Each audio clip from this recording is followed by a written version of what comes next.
Good evening and welcome to Mindful Live 174. We are at now. Yes.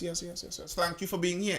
I am your host, Nathan Springer. It's a pleasure. It is the 23rd of January. You see, as I say this every night, it helps people to understand that January indeed does not last the 100 and how much ever days that people slander this beautiful month about. It's just the regular number of days, and they tune over just as every other month, 24 hours to each day. The problem is that some of y'all don't budget properly. If the January is lasting too long, you maybe need a budgeting class. That may be the problem. The problem isn't the days. The problem is the budget. All right, so this evening we're talking energy. At least that's what we're beginning to talk about this evening, energy, because Trinidad and Tobago is hosting an energy conference right now, but the topics of energy would be leading further. Yeah, the topic of energy would be digging in further into some of the general ways in which Trinidad is run, some of the general tendencies in how Trinidad is run, because the energy industry in Trinidad and Tobago is the industry that basically pulls everything. They're the industry that makes the big money for Trinidad and Tobago. It's how we have been able to relatively succeed at what we have relatively succeeded at. But looking at the energy industry, we could see some of the problems that Trinidad and Tobago has, and we could kind of see how they are created. If we examine a bit the industry in and of itself, Desmond King says, under our current constitution, the president can't do much, the prime minister has more power. That is true. The president is a figurative head of state for the most part, more ceremonial. There isn't much actual power our president has. We are not energy. We waste energy here. Traffic, money, education, water, pollution. That's true. We do waste energy here, but it's not only here energy is wasted. If we're being fair, energy is wasted everywhere in the world. We're just part of it. So let's jump into some of this. The first thing I saw was an idea that the Prime Minister floated that Trinidad and Tobago might be getting offshore windmills. TNT considering offshore wind farms. Well, look at that. Government is exploring setting up offshore wind farms to generate electricity, says Prime Minister Dr. Keith Rowley. Speaking at the opening of the Trinidad and Tobago Energy Conference 2023 at the Hyatt Regency in Port of Spain today, Rowley said that in November 2022, the government launched the roadmap for a green economy in Trinidad and Tobago. The roadmap was developed by the IDB in collaboration with the Ministry of Energy and Energy Industries and National Energy. The study determined that of all the potential renewable energy sources in Trinidad and Tobago, offshore wind offers the largest potential for the country, with a projected output of approximately 25 gigawatts of levelized energy. He said the initial goal of the roadmap is the establishment of a wind pilot project demonstrating visible end-use applications of green hydrogen in Trinidad and Tobago. Towards this end, the Ministry of Energy and Energy Industries, in collaboration with the National Energy and the European Union, will be conducting a national wind resource assessment to identify potential sites for wind farm development in Trinidad and Tobago. Yes. Wind farms, Ainsley asks, and who footing that bill, we or he?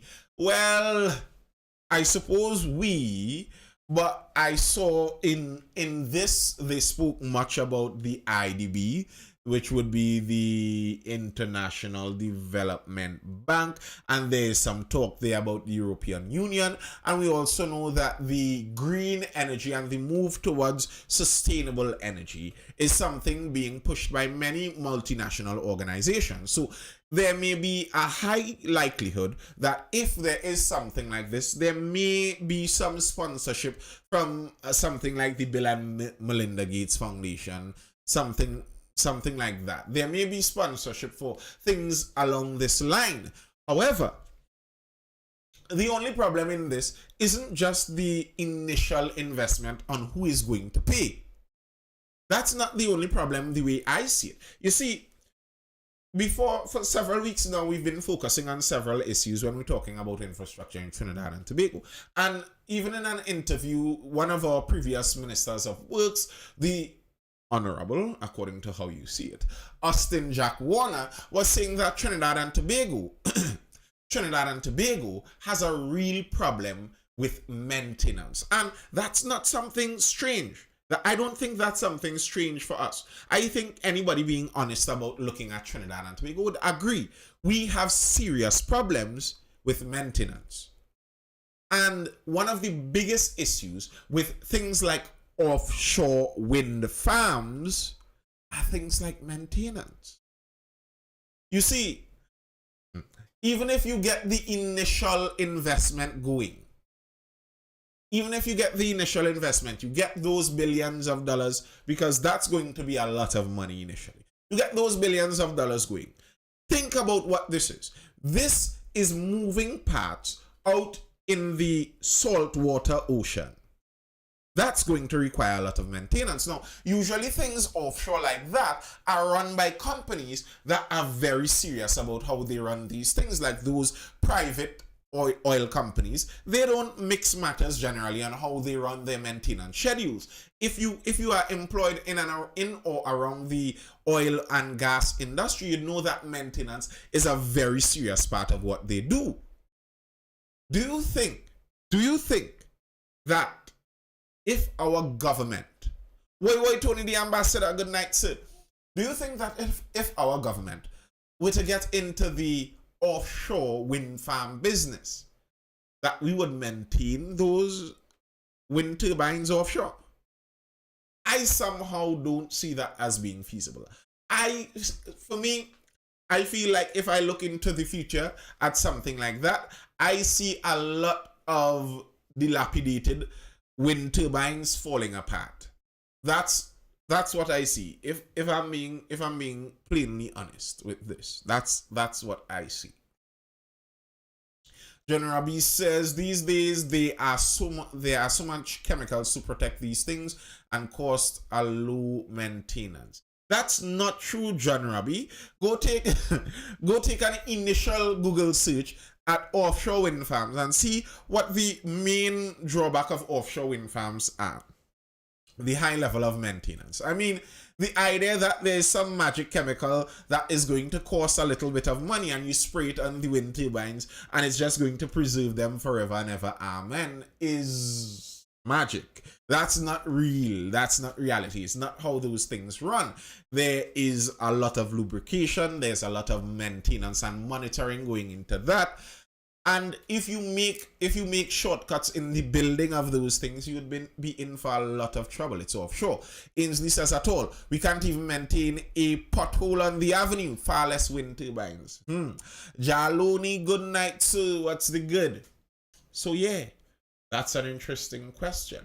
And coming right off of the back of that maintenance problem, etc., I was seeing an energy expert in that same conference who gave a bit of a breakdown about some of the problems facing the energy industry in Trinidad and Tobago from the inside, and I found a lot of this very interesting. Expert calls on TNT to fix energy governance. Leading energy expert Anthony Tony Paul is calling on TNT to fix its governance framework for the sector by updating the laws and regulations and making the Ministry of Energy and Energy Industries more transparent and accountable. Unfortunately, those who are responsible for making the changes are the same ones comfortable with the status quo in which they can do whatever they want without consequence, Paul told the Sunday Business Guardian. And this is the point that I make so regularly when I talk about government and making changes when government is involved. If we're asking the government to make the changes and the people in the government benefit from things remaining as is, you understand why that's a really hard ask. That's a really, really, really hard ask. You're asking the people that are most benefiting from the system to please change the system so that they would benefit less. Yeah. Unlikely. Aviana Ganam McClat. Okay, I enjoy tuning in. Very good info. Much of this is on point maintenance. Nothing works. Thank you. Much appreciated. Yeah. So, going on. He went on. Paul is the principal consultant at the Association of Caribbean Specialists, Energy Specialists. Tomorrow, the TNT Energy Chamber will host its event, yada, yada, yada.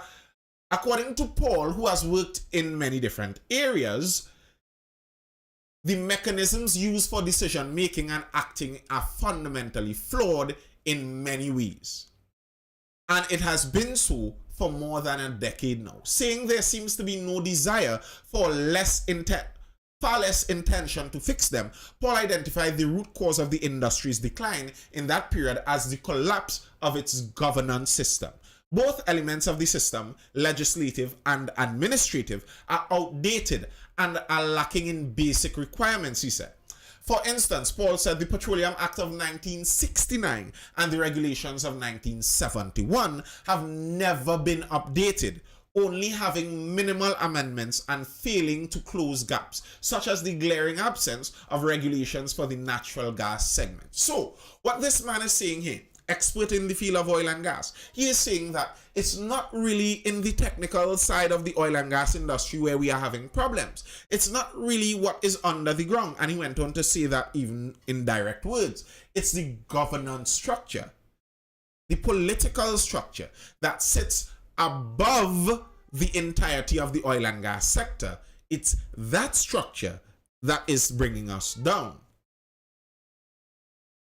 Even so, he added, some key parts of the law and regulations are not being implemented or adhered to by the industry, leaving TNT in a perilous state, unbeknownst to most of the population. For instance, even though the law requires all operators in the sector and their contractors or agents to be licensed, not a single operator in Point Lisas nor any of the contractors or agents are licensed, resulting in the ministry being unable to regulate them due to the nature of the legislation or properly determine their tax liability, Paul said. So, we're looking at problems, for example, the accident that happened not too long ago in the energy industry with the divers. And we're seeing here that, according to an energy expert, the problem is from the governance side. The governance side isn't creating a structure to allow for the industry to be regulated, to allow to collect honest taxes from the industry. Then you could wonder, what sense would it make? What's the benefits of the Energy Expo? I guess it would be for people involved in the energy industry to be able to mix, mingle, and create networking, I would suppose, for the most part. Lasco fans are 300 TTD and we balling like cows, far less wind farms. But yeah, if the problem is the governance structure in the first place, then do you believe that same governance structure would be able to run things like an offshore wind farm? Are these expos a papi show? I don't really think so, you know. I don't think the expos are a papi show because for the most part, much of these expos are run by private organizations, private companies. For the people involved in lots of these sectors and lots of these industries, they do benefit from some of these expos. These expos allow people to get together and network. You meet people from that may be in your same industry that you may not have had a previous relationship with, and you may be able to benefit from it. We have to privatize that wind farms, not the government. Well, you see, the thing is, Ainsley, the problem with privatizing some of these things is, would it be profitable in the first place? If you make the announcement, okay, we are allowing some leases for offshore plots where you can go and set up your private wind farm. Do you think any private businesses are going to jump at that opportunity, or do you think they are going to see that this is very likely not going to be a sustainable avenue for me to invest in, so no thanks? And that's the problem. That's the problem. That's the purpose of governance in a kind of way. Very often government gets into industries where a private company may not have entered because it may not have been profitable, at least not in the beginning. For example, the Water and Sewage Authority. they may not be in a necessarily profitable business. At least it wasn't so at the very beginning. So the government takes up that duty. The government may see that it may be an important thing to head to a sustainable energy production, power production. So they, even though it might not be profitable, they may think it might make sense to still do the offshore wind farm, while a private company is just looking at the bottom line. Well, the world is going green, Ainsley says. Dubai has started. We have to get into that and quickly. The world is going partially green. The world is going green by the looks of it. But much of the heavy production, the vast majority of the heavy production in the world, is still being done by all means not green. China is still building new coal plants. Germany is hunting coal right now. Greta Thunberg and her school dropout caravan has been in Germany protesting, Germany trying to extract more coal. So yes, going green is a nice modern talking point, but the actual reality of it might not be as factual as some people would like it to be. Green is an energy support. It can't take up the brunt of on the industrial energy supply. And that is very true, at least in the short to medium term. Good night, Wendy Medium XL. It feels like it's been a while. It feels like it's been a while. Real OG from the earlies. So yeah,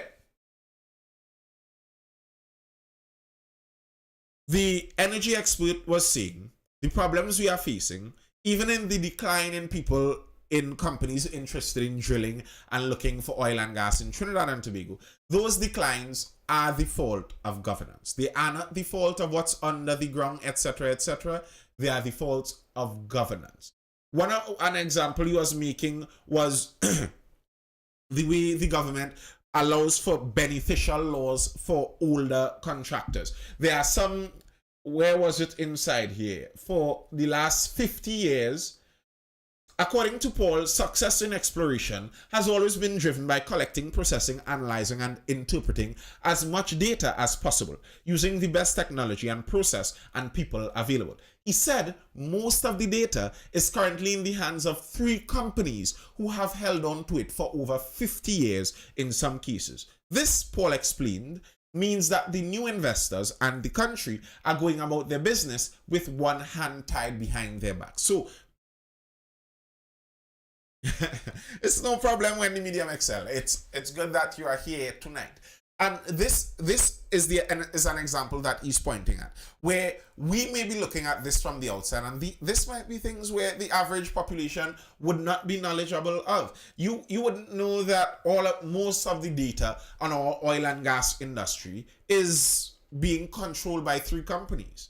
We wouldn't know that there are fields where the old companies still have the rights for it, although they are not using it.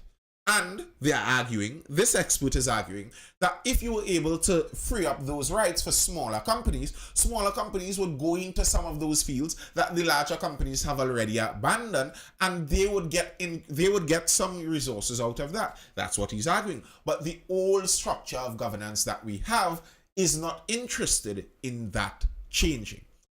He's arguing even in there that very often what we see, and this is something I know many in Trinidad complain about, especially the young people, is that what he notices in the industry is very often the political decision makers get advice from their friends in multinational companies instead of getting advice from their own technocrats.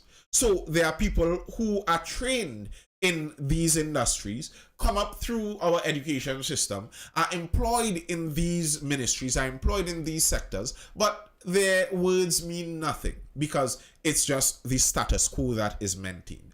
And for those of you who watch enough of my content, you know that I usually like to pinpoint one specific party that it really, really, really enjoys maintaining the status quo. So that does not sound like a surprise to me, especially with that party being in power right now. Now, with all of this being said, that a lot of the problems in the energy industry, a lot of the problems that we are facing being governance in nature, not the nature of the economy otherwise, but they were created, many of these problems were created by bad governance. With that being said, it's interesting now. We hear that our Prime Minister says Rowley warns of difficult days ahead. Prime Minister Dr. Keith Rowley is warning citizens to prepare for difficult days ahead.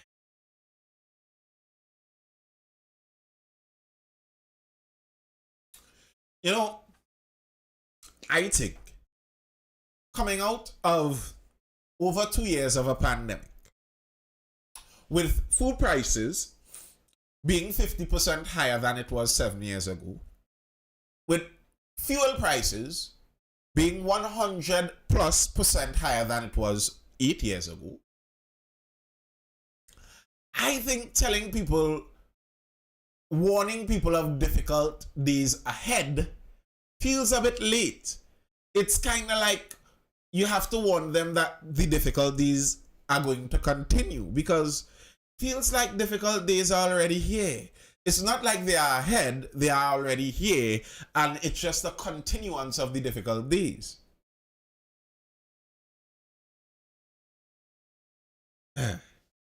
He made this statement at the National Academy for Performing Arts yesterday as he delivered remarks for the People's National Movement's PNM 67th anniversary celebration. He said, "I don't want you for 1 minute to believe it is going to be plain sailing in Trinidad and Tobago. There are difficult times ahead, and we have to prepare to deal with those difficult times. And it is not everything that we are accustomed to that we can claim as an entitlement because circumstances change."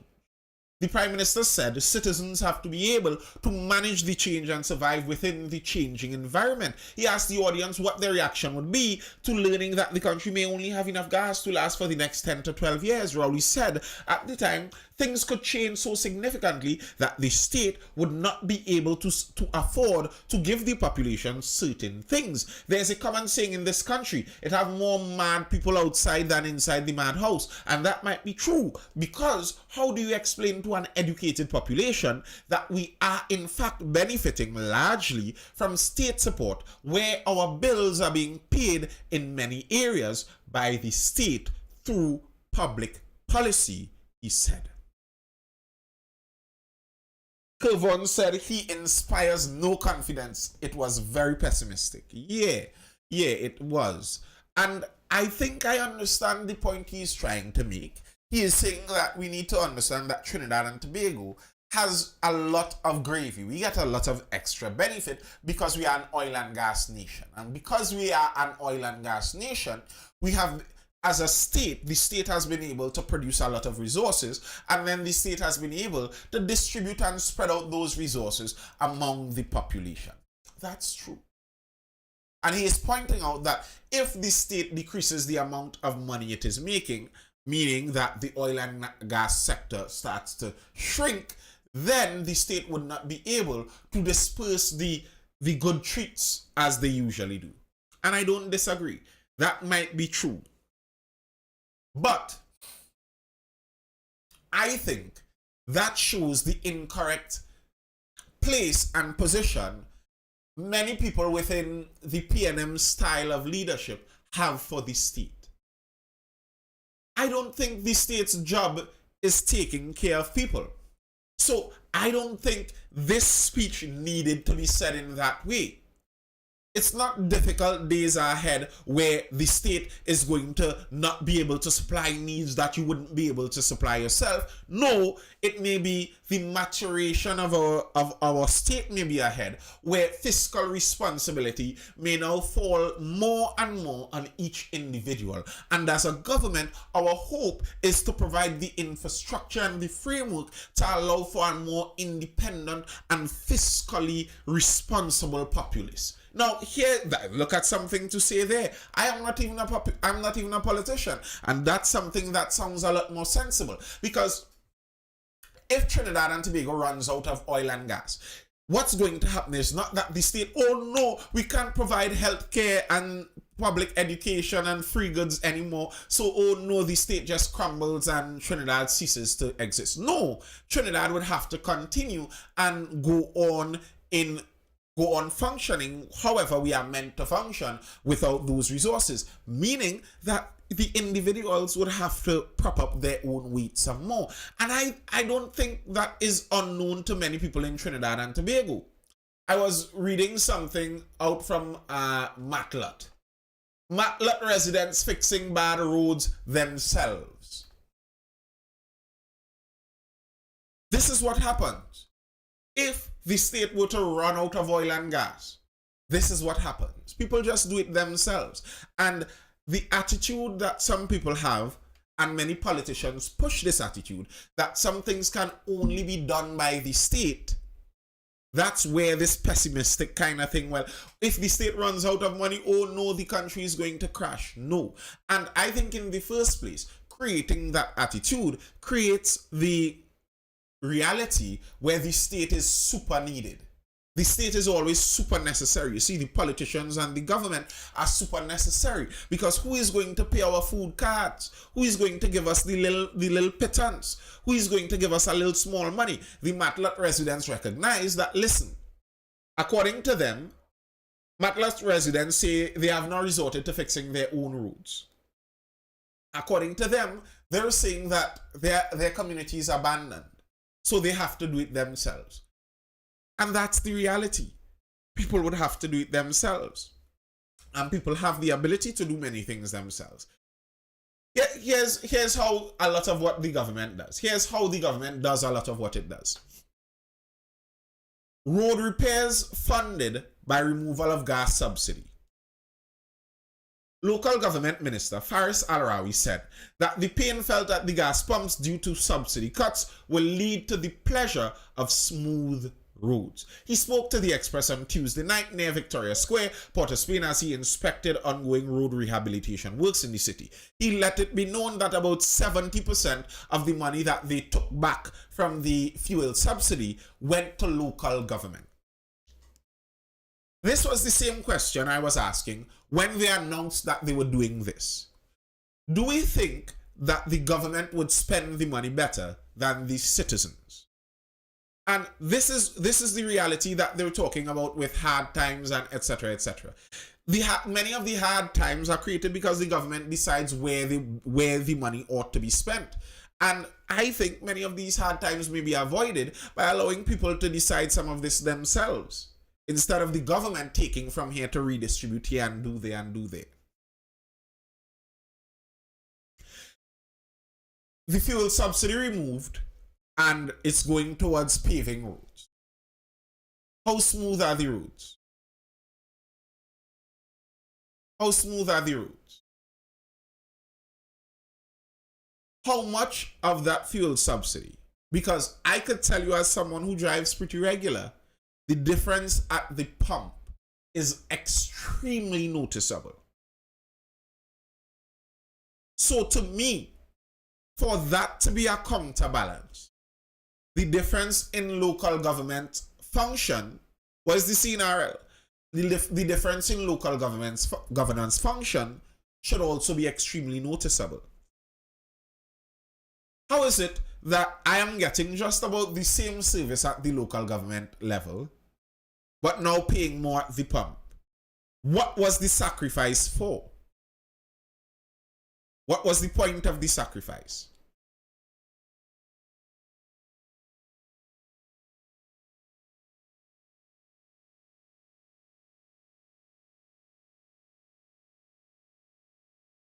Here's how the government spends $175 million. Transport grants to be delivered from tomorrow, and that was from yesterday. So I believe that would be from today, those transport grants being delivered. A total of 175,000 clients of the Ministry of Social Development and Family Services are set to benefit from the one-off, one-time transportation grant valued at $1,000. The initiative was announced by the Minister of Finance, Colm Imbud, during the budget presentation for fiscal 2023. According to the ministry, from tomorrow the checks will be distributed by TT Post, in keeping with this budgetary measure, which will cost taxpayers a total of $175 million. According to the Minister of Social Development and Family Services, Dana Cox, I applaud the one-off transport grant of $1,000 for all the Ministry of Social Development and Family Services clients who currently receive public assistance, senior citizens pensions, the disability and food support grants. So, in response to doubling the fuel prices, they give $1,000 to the group that is supposed to be the poorest group in the society. Now, here why this is so dishonest, and to me, why this seems so underhanded. If that $175 million was spent on subsidizing fuel, that the value of that money in the fuel would have been used in private cars all around the country, carrying private citizens wherever they would carry them. Every citizen benefits going about their everyday life. $175 million in cash distributed in checks to the poorest class of people in the country. Now, this isn't an insult to poor people. It's just the reality of poverty. It's the reality of that level of people. Cash in the hands of the poorest people ends up as cash in the hands of the business owners in a very short period of time. All economists know this. That $175 million cash that was poured out to the poorest members of the society are going to, in quick time, end up as $175 million cash in the level of the business owners. That's what's going to happen to it. So tell me, would it have made more sense giving the business owners basically $175 million or allowing the regular citizens of the country to use that in fuel subsidy-wise things? And to me, this is symptomatic of how I see a lot of the government treatment. The government seems to prefer much more that they would distribute something to the poorest people and take from the wealthiest, instead of just allowing everybody to decide how they would like to use it. That's the government's move. And the reality is, in their attempt to redistribute and make sure the poor get the best while they control where everyone gets, they're not that good at it. They're not that good at it. I think we would have benefited more from a subsidy, which means the government have no other ways to earn more money. We sell natural gas now, not oil. Oil money used to fluctuate. Natural gas money is only a fixed salary, which means the government have no other ways to earn more money. Not totally true, and natural gas prices do fluctuate also.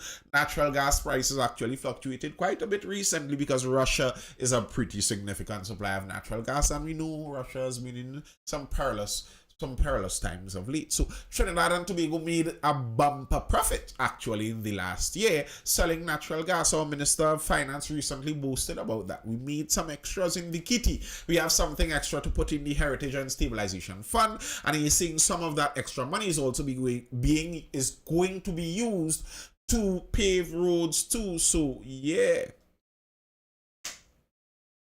it does. That sounds like Chavismo policy. It does. It does. And that's, to me, that's the problem with governance. Nearly everyone who ends up in governance kind of thinks like that. I remember the conversation I had with Mr. Kwesi Robinson, the chairman of the Tunapuna Piako Regional Corporation, and he was talking about his salaries being he has 170 million, and something like 110 million of that was salaries or something to that effect. Like the vast majority was salaries, and he was saying he needs more salaries to function for his corporation to function. And I understand what he's saying, but I think that's coming from the government perspective. If you're someone in governance, you're always going to see the need for more governance. That's the nature of governance. Most people in governance think the solution to all the problems is more governance and more governance and more governance, and we'd employ more people, and then we'd open a committee, and then we'd open a subcommittee, and we'd open a subcommittee, and we'd open a board under the subcommittee. Yeah. At some point, you recognize these many different layers of governance structures are not working. They are not helping anything. They're just increasing the bureaucracy. Gas and housing is still free in Chavez, Venezuela to this day. You see, RL, I don't know if you are one of those, but the people that attempt to still glorify the snippets out of Chavez's Venezuela and Castro's Cuba, I find that to be kind of laughable. Here's the thing. I like to point this out to people. A story, a situation, a conflict does not need to have a good guy and a bad guy.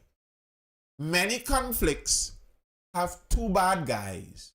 It's the bad guy versus the bad guy.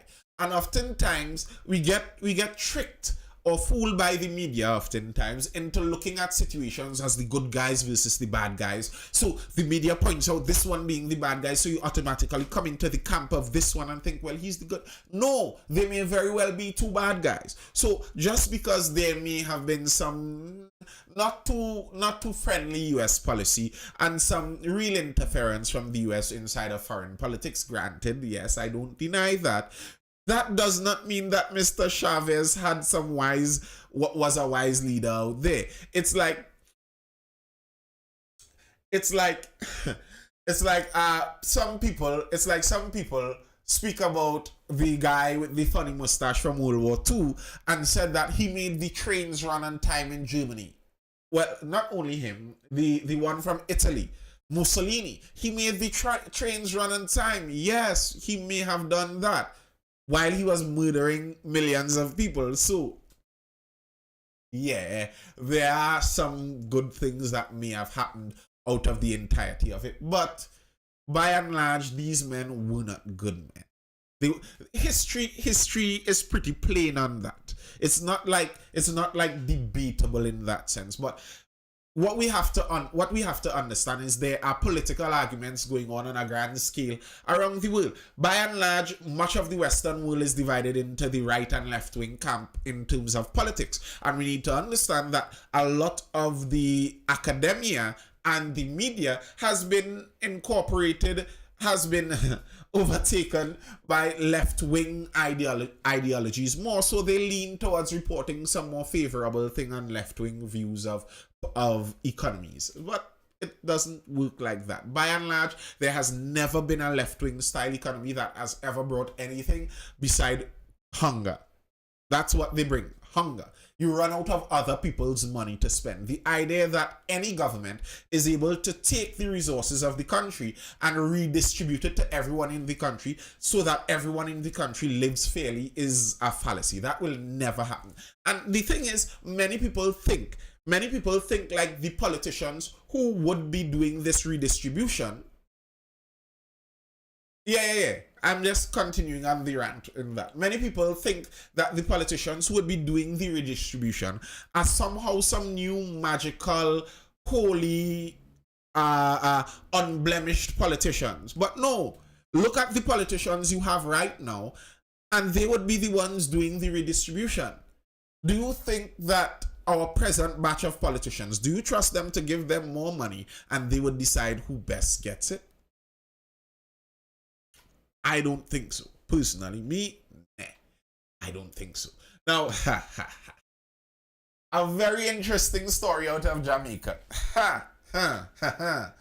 Very funny, but not funny for those involved. But it could be a little funny if you're looking on from the outside. It could be a little funny. And 10 points to whoever was the reporter or editor who came up with this headline. Bolt sparks concern in Jamaica, but TNT not as worried. Get that one? Bolt sparks concern in Jamaica. Well done, Guardian. Well done, Guardian. I see you, Mr. Peter Christopher. All right. It is often said that the key to securing your wealth is through investment. However, Last week, the investment banking sector in Jamaica found itself with major concerns to answer when news broke that the fastest man in history, Usain Bolt, could not find US $12.7 million, which had been in his account at the Kingston-based private investment firm Stocks and Securities Limited. Bolt had seemingly done the right thing to avoid the trap many successful athletes fall prey to following the end of their careers, holding on to a significant portion of his wealth through investment as opposed to exhausting his wealth on a lavish lifestyle. Yet despite by most conventions doing the right thing, Bolt's accounts, which once read $12.8 million, now reportedly only has US $12,000. Good evening, Scafty. Imagine having an account with $12.8 million. Wake up a morning, check the app, and see 12,000. You go down inside the institution, and you say there must be an error. There must be an error. When I checked the app this morning, they showed me a few zeros less.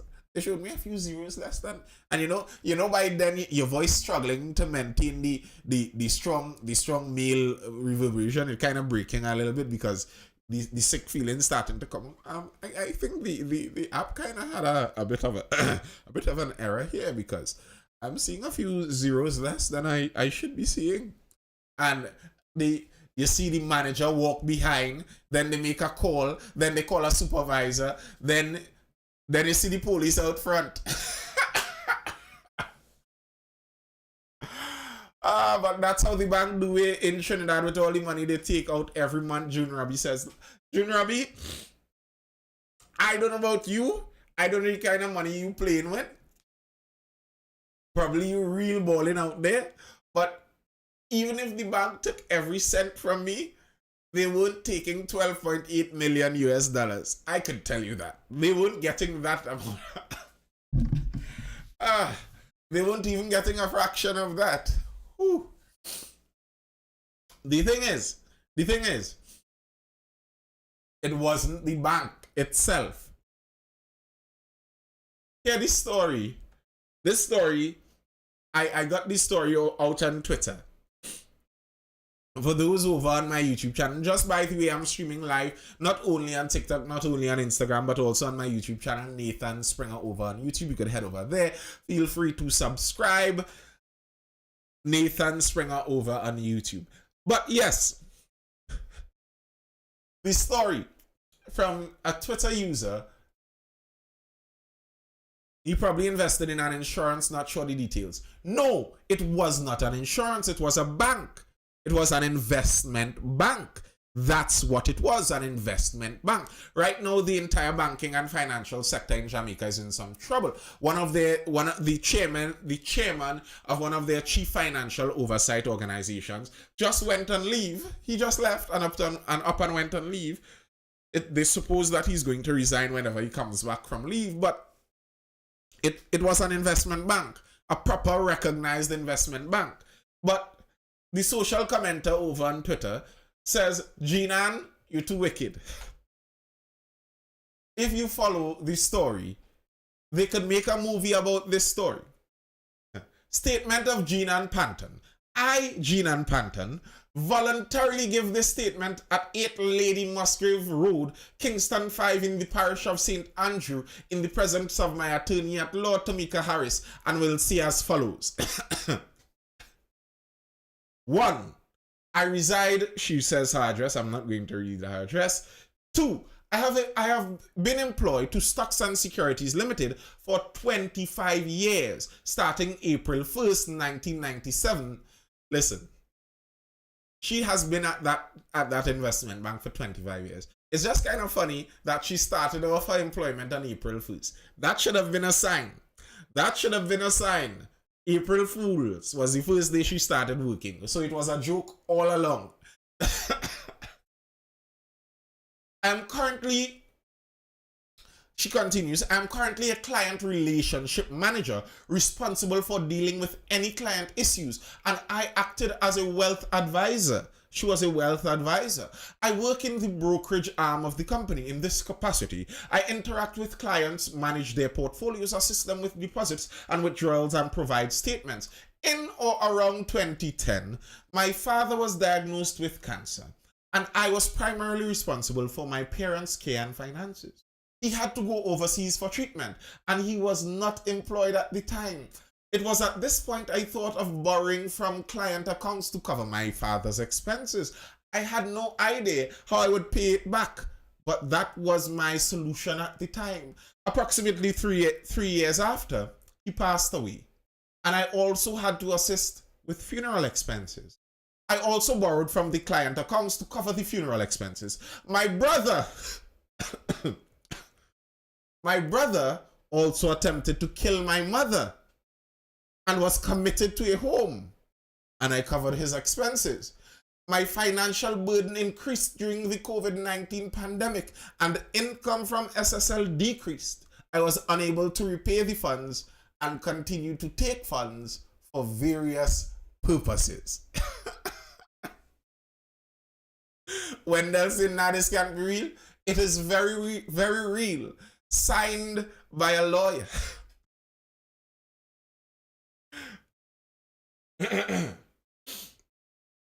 She continues here.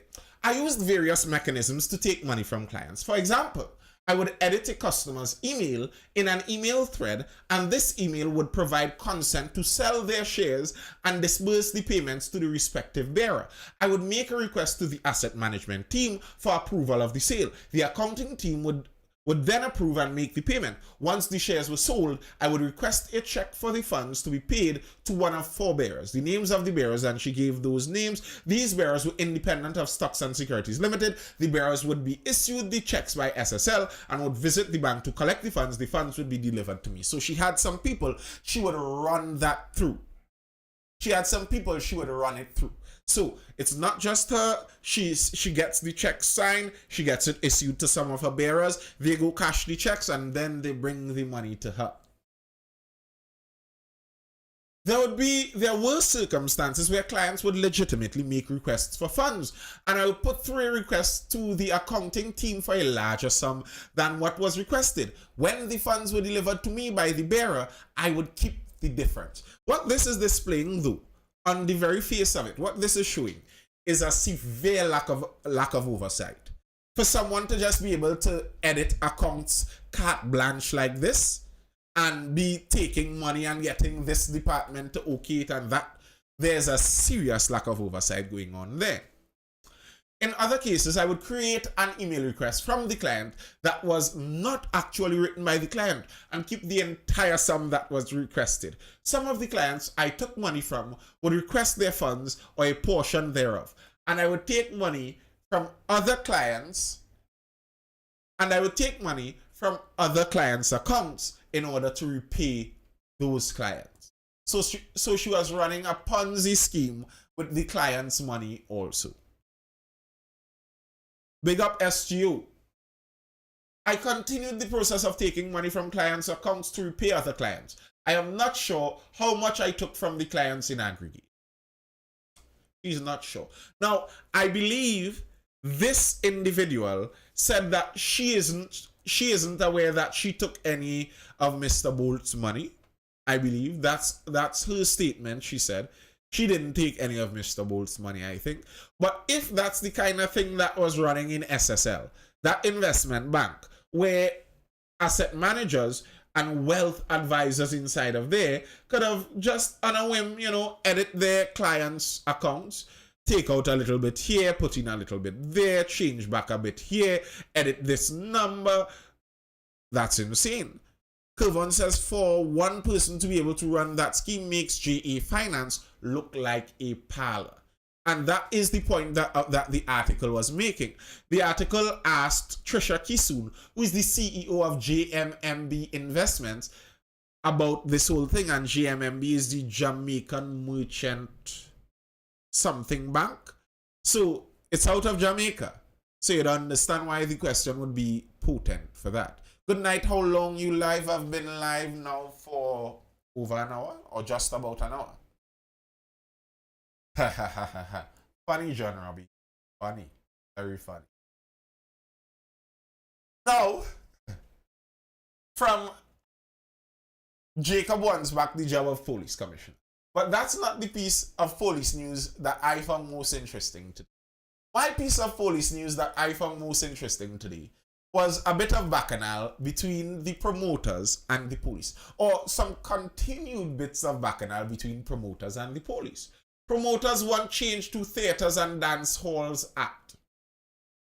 So, despite meetings with the police last year, the TT Promoters Association is again complaining about the exorbitant cost to hire police to be at events. This issue was raised in the association's press conference at Queen's Hall, St. Anne's on Monday. So, what the Promoters Association is complaining about is the price they have to pay to get police at events. According to them, its spokesperson said it has consistently addressed the extortionate demands made by police, because they say that the police demand excessive police strength at each of their events. So the problem is, if you have to get a license to hold an event, the police have to give the clearance for security inside of this event. And in the police giving the clearance for security, the police say how many police are needed for this event. And the problem there is that the event promoters then have to pay the police. So the police are in a position where they get to call their number, and the event managers have no choice but to pay. Listen, this sounds a lot like extortion, if we're being honest. This sounds like how the mafia and the mob used to function in the 30s in the United States. You know, you have a gang that has the monopoly on violence in an area, so you let any business in the area know that, hey, in order for protection, come pay. And I'd offer protection. It's a literal racket. It's racketeering inside of the police service.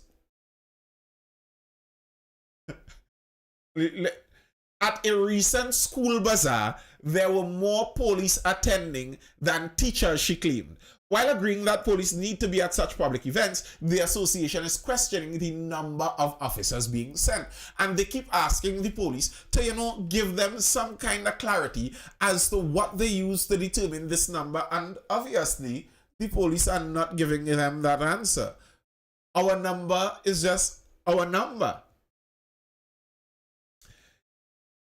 Event organizers, she added, still have to pay private security firms to get the work the organizers want done to keep patrons safe and ensure smoothness. So, the police running that racket, you have to pay them the exorbitant protection fee. And they're still not doing the full protection job. And I could believe that, because imagine you as a promoter in an event trying to tell the police what to do. Yes, Orlando, I still do teach biology. Thank you for saying that at this point, Orlando. All of this, as per usual, is brought to you by Mindful Education. Mindful with 2 L's, Mindful_education. If you are looking for us over on Instagram, you can go and follow us there. We offer learning pods starting from preschool going straight up to CXC. We have some full-time primary school classes already beginning. So full-time homeschool primary school classes. So if you are interested in part-time learning pods or full-time learning pods, just be sure to get into contact with us and we will get that done. We also offer private tutoring for most CXC and CAPE subjects. That's appreciated, Orlando. Most CXC and CAPE subjects, we offer private tutoring for them. If you are interested in private tutoring, be sure to reach out to us also. All right. She said the discretionary intervention forced upon them by the court is covered in mystery, and that's why the association is planning to file its Freedom of Information Act. So the association is trying to file a Freedom of Information Act to figure out how the police determine how much manpower they need here to try and get this whole thing done. Listen to this. He said in a recent cooler type event with 500 people, there was assigned 97 police officers at a cost of $53,936 to the event organizers. 500 people, 97 police. How does that make sense? Like, somewhere in this thing isn't lining up. Somewhere in this isn't lining up. And our police usually complain about a lack of manpower. 97 police for a 500 person event. Something sounds a little exorbitant. So it could look like some police have figured out a way to get paid to go to party and make sure they bring all of their batch along with them. Interesting. And some of that could lend credence to, you know, how often you hear talk, how regularly you hear talk about the police being just another gang. That kind of behavior is gang behavior. You're literally functioning like a gang there. That is plain downright gang functioning right there. Perfect gang. We have the power. We extort money from you because we have the power.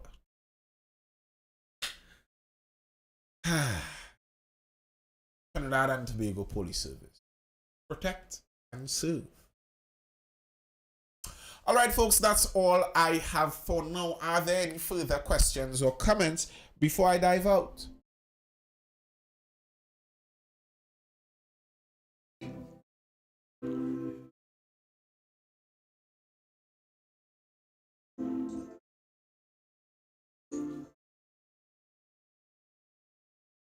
No further comments or questions? Well, if that be the case, then I'll bid good night to you. Thank you, Reeve. Much appreciated. I'm glad that you enjoyed. I'm glad that you learned. Nathan, thoughts on education versus trade? Oh, I like that one, SGO. So the bandits can have some fun whilst the police partying. SGO, I like that question. Thoughts on education versus trade? I don't think those things are versus. Trade is an education. And you should be educated in your trade. So I don't think those things are separate in the first place. I also think that the idea that they are separated is what helps to create some of the stigma that we have with some of those things. Someone who is a good carpenter is someone who understands physics and maths. A carpenter is basically a wood engineer. So sometimes the way how we structure the boxes in our minds to fit in things when it comes to education, sometimes how we structure that limits us. I don't like that structure.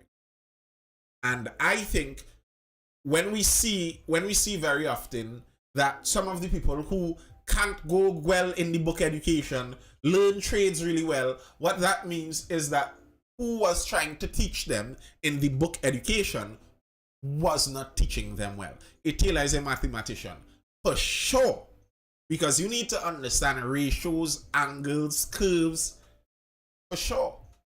An artist is a mathematician. In order to draw a human face properly, you need to understand the ratios. It's ratios. Understanding the ratio of where the eye goes to the placement of the head. It's all of that. It's just to some people, they reach to that understanding intuitively. They don't even know that they are thinking through a mathematical problem here. They aren't even conscious of that fact. And maybe some of the teachers that are needed more are some of the teachers that may be able to break down for some people how this intuitive thing that just makes sense to you is actually the same thing that they are trying to teach you here, and make that link. That's what we do at Mindful Education, just by the way, in our learning pods. That's the intention that we are going for, to scale education not back, but down to a minute, more understandable stage. If you are interested in such things, or have someone who is interested in that, a lot of the most of the interest right now are in some of our early classes. We have preschool pods going on and early primary pods, multiple of those. So if you are interested, hit us up. But very good question, SU. Thanks for that. All right. As per usual, folks, I hope you're educated, informed, or entertained, and I will see you in the next Mindful Live, which is going to be tomorrow evening around 9:15. If you have university lessons, I could have joined. So, I know university lessons would be just too much. There are too many things to teach in university. Latest, folks, what do you think about the president paying and choose by? I don't know. It's as with any other president. I have no personal opinion on her like that. She is as important to me as the previous president that was there. Latest, people, be safe. Have a safe one. Peace.